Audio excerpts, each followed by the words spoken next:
வணக்கம் மக்களே. இப்போ நம்ம எங்கே இருக்கோன்னு பார்த்தீங்கன்னா, கூடாஞ்சேரி அடுத்த கீழூர் என்ற இடத்துல தாங்க நம்ம இப்போ இருக்கோம். நம்ம சைட்லேருந்து கூடாஞ்சேரி 14 கிலோமீட்டர் வருங்க. திருப்பூர் நம்ம சைட்லேருந்து ஒரு 10 கிலோமீட்டர் வருங்க. இதுக்கு இடைப்பட்ட பகுதியில் கீழூர்ன்ற இடத்துல தான் இந்த அழகிய வீட்டுமனை பிரிவு அமைஞ்சிருக்குங்க. டிடிசிபி ரெரா அப்ரூவ் கொண்ட வீட்டுமனைகள், உடனே வீடு கட்டி குடியேறக்கூடிய அனைத்து வசதிகளும் நிறைந்த ஒரு அழகிய வீட்டுமனை பிரிவு. சதுரடி 2575 மட்டும்தாங்க. பேங்க் லோன் வசதியும் உண்டு.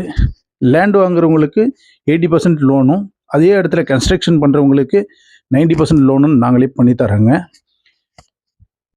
நம்ம சைட்லேருந்து பள்ளி, கல்லூரி, மார்க்கெட் எல்லாமே ஒரு 5 to 10 மினிட்ஸில் போயிடலாங்க. கூடுவாஞ்சேரி சுற்றுப்புறங்களில் உள்ள மக்கள் 20,000 25,000 ரூபாய்க்கு வாடகைக்கு இருக்கக்கூடிய மக்கள் இந்த இடம் வாங்கினீங்கன்னா உங்களுக்கு ஒரு பொக்கிஷமாக அமையணுங்க. வருங்காலத்தில் உங்கள் பிள்ளைகளுக்கு பல கோடிகளை சம்பாதிச்சு தரக்கூடிய ஒரு இடமா அமையும். மேலே விவரங்களுக்கு கீழே இருக்க நம்பருக்கு கால் பண்ணுங்க.